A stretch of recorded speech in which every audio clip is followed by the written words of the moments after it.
Mana uang itu sekarang? Kalau sudah cair, mana uangnya? Jelas kan? Jeruntung. Karena sebegitu dia tanda tangan surat di pengadilan waktu itu, ya. Kemudian dia menyodorkan surat kepada saya untuk menandatangani pencairan asuransi senilai 530 juta. Setelah saya tanda tangani surat itu, kemudian di pengadilan dia batalkan hak wali. Betapa saya dibohongi.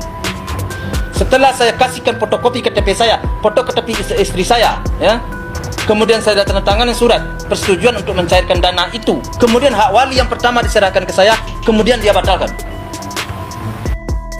Betapa saya dibohongin waktu itu. Tapi saya tidak menggubris. Nah sekarang kemana? Kalau memang udah saya, kemana duitnya?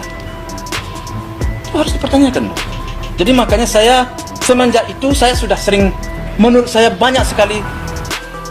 Halo sahabat Fakta Bang Pin, ketemu lagi dengan Bang Pin yang terus mengabarkan fakta viral seputar selebritas tanah air yang terus saja bikin berita. Dan dengan berita mereka tetap eksis di ranah media. Haji Faisal saat ini nampaknya sudah tidak lagi berlaku sama dengan Dodi Sudrajat. Ketegasan Haji Faisal membongkar kebohongan-kebohongan Dodi dan aib-aib Dodi akan dilakukan jika memang Dodi terus-menerus. Dan Farhad Abbas juga terus-menerus membongkar dan menghujat keluarganya serta mengajukan banding. Dan kini Haji Faisal nampaknya siap-siap sudah akan membongkar semuanya. Nah bagaimana ceritanya, bagaimana beritanya, yuk kita simak saja. Kupas tipis-tipis fakta Bang Pin kali ini, like, subscribe, and komennya ditunggu. Dan jangan lupa selalu ada doa dalam setiap lentikan jarimu.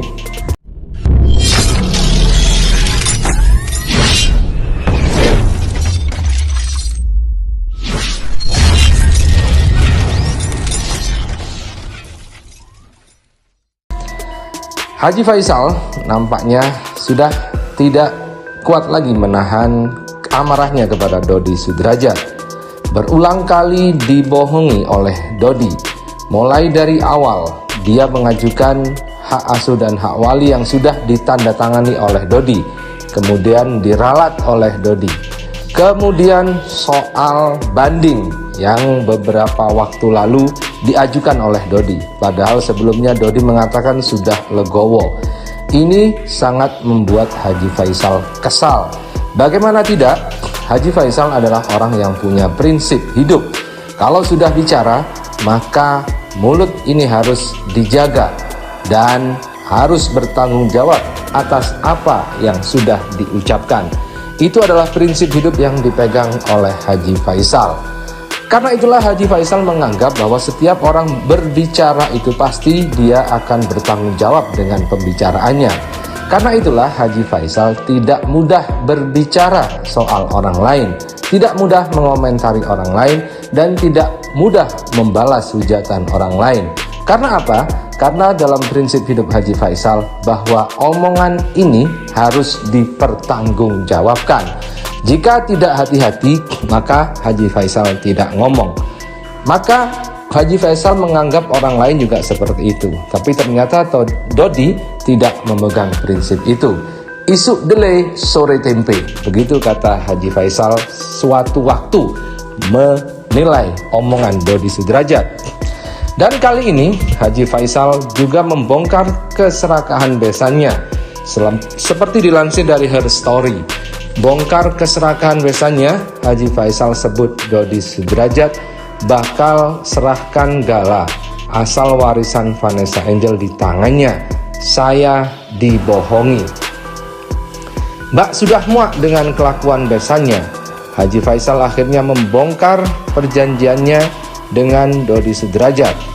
Hal ini terkait dengan warisan Vanessa Angel senilai 530 juta dan perwalian Gala Sky Ardiansah.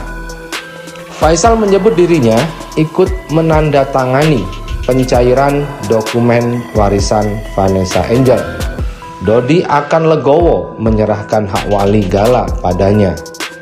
Saya kasih fotokopi KTP dan istri, menandatangani surat persetujuan pencarian dana. Hak wali diserahkan ke saya, kata Haji Faisal dikutip dari kanal YouTube Intens Investigasi. Tapi ternyata sampai di pengadilan, Dodi justru membatalkan keputusannya. Betapa saya merasa dibohongi, terang ayah Bibi Ardiansah tersebut. Seiring berjalannya waktu, Faisal memang tidak lagi mendengar kabar soal warisan menantunya. Padahal menurutnya ada hak sang cucu di dalamnya. Nah, begitulah Haji Faisal membongkar deal-deal yang terjadi saat baru saja Vanessa dan Bibi meninggal. Saat itu, Faisal mengatakan bahwasannya dengan ditandatanganinya surat warisan asuransi 530 juta oleh Haji Faisal dan istrinya, maka Dodi menyerahkan hak asuh dan hak waligala. Tapi ternyata hal itu tidak terjadi dan kasusnya merembet sampai sekarang. Kemudian yang kedua, saat itu Dodi mengatakan sudah akan legowo dan Haji Faisal juga sudah membuka pintu maaf untuk Dodi. Tetapi ternyata Dodi kini banding lagi. Maka dari itu Haji Faisal juga siap-siap akan mencari data baru untuk menggagalkan niat Dodi banding di Pengadilan Tinggi Agama. Kita tunggu saja bagaimana sidangnya nanti. Nah, Kan makanya saya ikutkan ya, di antaranya kita berakhirnya kan ikut kan. Jadi ya semua langsung saya hukum juga sih, tanya saya hukum juga kan. Ya iyalah, masa saya biarkan. Makanya sampai sejauh ini saya itu berjalan masih dalam rel yang menurut saya tidak menyimpang saya. Cuman saya sayangkan saja kritikan orang yang kurang tepat. Sekali lagi saya ulangan, kritikan orang yang kurang tepat itu tolonglah berpikir ulang dan selalu pulangkan kepada Tuhan. Ya, pulangkan kepada Tuhan. Jangan sekali-kali ya kita membantah ketetapan Tuhan. Jangan sekali-kali kita tidak terima keputusan Tuhan. Itu sama dengan api dalam sekam akan merusak diri dan pribadinya dan itu menunjukkan bahwa dia tidak beriman.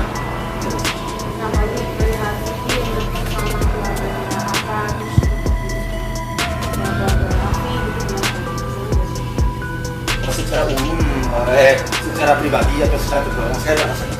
Secara pribadi saya tidak rasakan. Karena sampainya kami berhubungan dengan orang-orang baik, ya. Orang-orang baik. Kemarin ke Malang saya ketemu di dalam sekolah yang menurut saya kan orang baik. Ya. Berhubungnya dengan banyak sekali orang-orang baik yang mengangkat saya, yang datang ke saya, yang memanggil saya, ingin bertemu dengan saya. Itu menurut saya sudah ketetapan Tuhan yang tidak bisa kita rendah, ya kita rendah. Jadi saya merasa bangga di situ, saya merasa terima kasih. Karena menurut saya kami ini berjalan masih dalam rel. Saya dan anak-anak saya sampai sejauh ini masih di atas rel yang wajar, batas. Namun kalau ada sedikit menyimpang atau umpamanya hal-hal yang kurang tepat dilihat itu saya hanya minta maaf saya, Tapi kami tidak pernah mempunyai suatu niat, mempunyai suatu cara dengan cara ada suatu umpamanya terselubung niat tertentu, tidak. Sampai sekarang ya saya hanya dengan niat baik dan niat tulus. Jadi semua itu berkat izin dan ridha Allah. berarti ada rencana nggak nih nikah tahun depan? Kalau kita berbalik soal nikah sih, saya tetap pada pendirian saya seperti yang saya katakan dulu bahwa kalau bisa tunggulah setahun 2 tahun. Tetap saya berdiri seperti itu. Namun saya juga tidak bisa terlalu memutuskan